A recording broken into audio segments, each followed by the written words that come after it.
Good morning everyone. मैं Rajneesh Sharma from Konark coaching institute Budaun. देखिए, आज मैं आप लोगों को बताऊंगा कि कैलकुलेशन करते समय किस तरह से हम किसी भी मल्टीप्लाई को बहुत आसानी से कर सकते हैं। तो देखिए, जैसे हम दोहरी मल्टीप्लाई होती है, दोहरी गुणा या तिहरी गुणा होती है, उसको हम ज़्यादा देर में ना करके एक लाइन में करना है हमें। तो एक लाइन में हम किसी मल्टीप्लाई को कैसे करते हैं ये मैं आपको आज बताने वाला हूँ। देखिए, इसको करने के बाद आपको क्या करना है, जैसे ही आप इसे सॉल्व कर लेंगे तो उसके बाद में समझने के बाद में आपको कुछ संख्याएं लेकर के घर पे अपना होमवर्क आपका ये रहेगा कि आप कुछ संख्याओं का मल्टीप्लाई करके देखें और तभी आपको ये आसान भी लगेगा। उनको चेक करें, कैलकुलेटर से चेक कर लें कि आप सही कर रहे हैं या नहीं कर रहे हैं। ठीक है, तो देखिए हम यहाँ पर अपना पहला क्वेश्चन यहाँ पर स्टार्ट करते हैं। देखिए, 42 का गुणा हम यहाँ पर 42 से करेंगे और वो भी हम एक लाइन में करेंगे, जबकि हमें 42 का पहाड़ा याद भी नहीं है, फिर भी हम इसे एक लाइन में करेंगे। देखिए कैसे करते हैं। तो देखिए यहाँ पर एक ये फंडामेंटल इसमें रहेगा ये वाला। आप सोचेंगे कि ये क्या है, तो मैं आपको बता दूं, इसका मतलब है कि इन दोनों का मल्टीप्लाई होगा। इसका मतलब क्या है कि इन दोनों का मल्टीप्लाई होगा और इसका मतलब है कि इन दोनों का आपस में मल्टीप्लाई होकर के ऐड होगा। ठीक है, और लास्ट का मतलब है कि इन दोनों का मल्टीप्लाई होना है। तो अभी देखिए प्रैक्टिस मेरे साथ करिए। 8 क्वेश्चंस मैंने यहाँ पर रखे हैं, 4 एक तरह के रखे हैं और 4 आपको ट्रिपल डिजिट वाले भी रखे हुए हैं।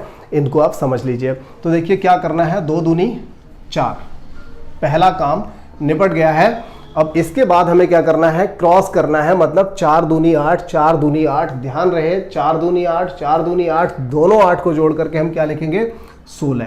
कितना लिखेंगे, 16। 16 से एक आपका कैरी फॉरवर्ड होगा और 6 यहाँ पर लिखा जाएगा। ये बात आपको समझ में आ गई होगी। तो फिर लास्ट स्टेप हमारा बचा है 4 चौक 16 और 1 17। बस इतना आसान सा था ये मल्टीप्लाई, इसको आप आसानी से कर सकते हो। इसके बाद अगला यहाँ पर देख लेते हैं। 3 तिया 9, 3 पंजे 15, 3 पंजे 15, 15 15 30 हो गया।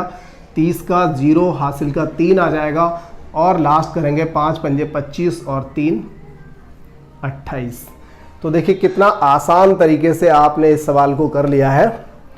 अब ये जरूरी नहीं है कि आप 42 का सेम डिजिट का मल्टीप्लाई करो, ऐसा जरूरी नहीं है। तो आपको मैं यहाँ पर बताता हूँ कि जब सेम डिजिट ना हो तो भी हम इनका मल्टीप्लाई कैसे करते हैं, ये भी आप यहाँ पर समझ लीजिए। सेम तरीका रहेगा जैसा हमने यहाँ पर किया था। देखिए 2 पंजे 10 का 0 और हासिल का 1 आ जाएगा। 3 पंजे 15, 7 दूनी 14, 14 और 15। देखिए ये आपको इतना मैथमेटिक्स आपका स्ट्रांग होना ही चाहिए कि आप इसको आसानी से जोड़ सकें। 5 दूनी 10 का 0 हासिल का 1, 5 तिया 15, 7 दूनी 14, 29 हो गया। मतलब 15 और 14 29 हुआ, 29 और 1 30। ठीक है, फिर यहाँ पर 3 कैरी हो गया, 7 या 21 और 3 24। ठीक है, ये आपका यहाँ से आंसर हो गया। और ये भी क्वेश्चन समझ लेते हैं। उम्मीद है मुझे आप सभी को बहुत अच्छे से समझ आ रहा होगा। फिर भी देखिए 8 दूनी 16 का 6 हासिल का 1। फिर क्या करेंगे, 8 चौक 32 और 2 चौका 8। 32 और 8 कितना हो गया, 40। दोबारा ध्यान दीजिए, 8 दूनी 16 का 6 हासिल का 1 हुआ। यहाँ पर देखिए 4 दूनी 8 और 8 चौका 32। ठीक है, तो 32 और 8 मिलाकर के 40 और 1 ये वाला हो गया 41। तो 41 का 1 और हासिल कितना रहेगा, 4 रहेगा। और इसके बाद लास्ट हम क्या करेंगे, 4 चौका 16 और 4 20। ठीक है, तो ये इसका मल्टीप्लाई हो गया। अब देखिए इसके बाद हम यहाँ पर आते हैं जहाँ हमने 3 डिजिट की संख्याएं लिखी हुई हैं, जिनमें 3 डिजिट दे रखे हैं। तो ऐसी संख्याओं को उनका हम गुणा करते हैं। देखिए यहां पर क्या करना पड़ेगा, ये थोड़ा सा आपको टफ लग रहा होगा देखने में कि इतना सारा काम इसमें करना पड़ेगा, लेकिन प्रॉमिस करता हूं अगर आपने 10-5 सवाल अपने आप कर लिए तो आपको ये बहुत आसानी से करना आ जाएगा। देखिए यहाँ पर सबसे पहला काम हम यहीं से स्टार्ट करेंगे। 3 तिया 9 हो गया। इसके बाद हम क्या करेंगे, इन दोनों का मल्टीप्लाई, यानी कि 3 दूनी 6, 3 दूनी 6, 6 और 6 12 का 2 हासिल का 1 हो जाएगा। और उसके बाद हमारा काम ये होगा, इसका मतलब है कि हम क्रॉस भी करेंगे और ऊपर नीचे वालों का मल्टीप्लाई, यानी कि पहले हम इन दोनों का गुणा भी करेंगे और इनका भी गुणा करेंगे और सबको जोड़ेंगे भी। तो देखिए 3 एकम 3, 3 एकम 3, 3 3 6 और 2 दूनी 4, 10 और 1 11। दोबारा ध्यान दीजिए, 3 एकम 3, 3 एकम 3 6 हुआ, 2 दूनी 4, क्योंकि हम यही वर्क कर रहे हैं ना, तीसरा स्टेप कर रहे हैं, तो इन दोनों का गुणा और इनका गुणा भी होना है। 3 एकम 3, 3 एकम 3, 6 हुआ, और 2 दूनी 4 10, 6 और 4 10 हो गया, 10 और 1 ये वाला 11, 11 का 1 हासिल का फिर से 1। और फिर आपको ये काम करना है, मतलब 1 दूनी 2, 1 दूनी 2 और 1 दूनी 2, तो 2 और 2 4 और 1 5 हो गया। फाइनली आपको ये काम करना है 1 एकम 1। ठीक है, चलिए इसको लिखा रहने देते हैं। काफ़ी आसान था। और देखिए मैंने आपको पहले भी बताया था 123 का स्क्वायर कैसे करते हैं। मैंने आपको वर्गमूल वाली जो ट्रिक बताई थी, वर्गमूल वाला आप वीडियो देख लीजिएगा अगर आपको नहीं आपने देखी है, और क्लियर हो जाएगा आपको बहुत अच्छे से। मैंने आपको बताया था 100 से कितना ज़्यादा है, तो देखिए क्योंकि यहाँ पर 123 का मल्टीप्लाई किया है, या फिर 123 का हम स्क्वायर करें, बात तो एक ही हुई ना। तो यहाँ पर हमें क्या करना था, 100 से ये 23 ज़्यादा है, 23 का होता है 29 और हासिल का हो जाएगा 5, मतलब 529 होता है। फिर हमने आपको बताया था कि 123 मतलब 100 से 23 ज़्यादा है, तो इसी में 23 और जोड़ दीजिए, तो 123 में 23 जोड़ने पर 146 मिलेगा। 146 और 5 151। देखिए हम बिल्कुल सही कर रहे हैं और आपको ये समझ में आ गया है। तो फिर अगले क्वेश्चन की ओर बढ़ते हैं, जिसमें 106 का मल्टीप्लाई कराया गया है। देखिए पहला काम यही करना है, 6 छंग 36 का 6, हासिल का 3 रहेगा।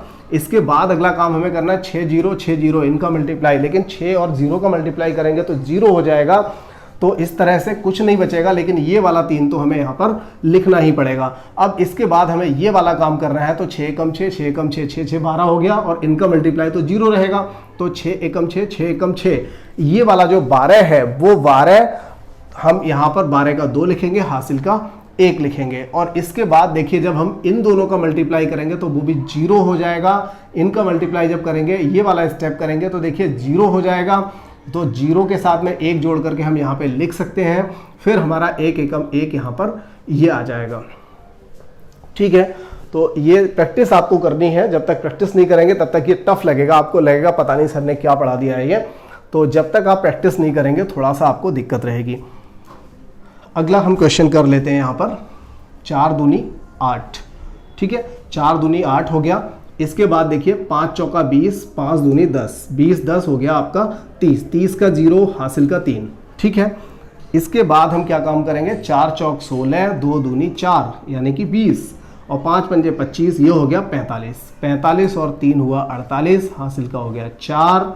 इसके बाद हम इनका मल्टीप्लाई करेंगे, 5 चौका 20, 5 दूनी 10, तो ये हो गया 30, 30 4 34 का 4, हासिल का 3 हुआ, 4 दूनी 8 और 3 11। ठीक है, और एक आखिरी सवाल अभी बचा हुआ है, उसको भी हम कर लेते हैं। देखिए 2 दूनी 4, 3 दूनी 6, 3 दूनी 6 12 हो गया, हासिल का 1 हुआ। 2 एकम 2, 2 दूनी 4 6 हुआ, 3 तिया 9, 9 और 6 15 और 1 16, हासिल का फिर से 1 हुआ। याद आता रहेगा, आप हमेशा नीचे यहाँ पर लिखते रहिए। देखिए आखिरी सवाल है अभी इस वीडियो का, तो मैं आपको यहाँ पर बता दूँ 2 दूनी 4, एक बार और अच्छे से समझ लीजिए। 2 दूनी 4, इसके बाद हम इन दोनों का मल्टीप्लाई करेंगे, 3 दूनी 6, 3 दूनी 6, 3 दूनी 6, 3 दूनी 6, 6 6 कितना हो गया 12, तो 12 का 2, हासिल का 1। इसके बाद इन दोनों का मल्टीप्लाई और इसका भी मल्टीप्लाई हमें करना पड़ेगा।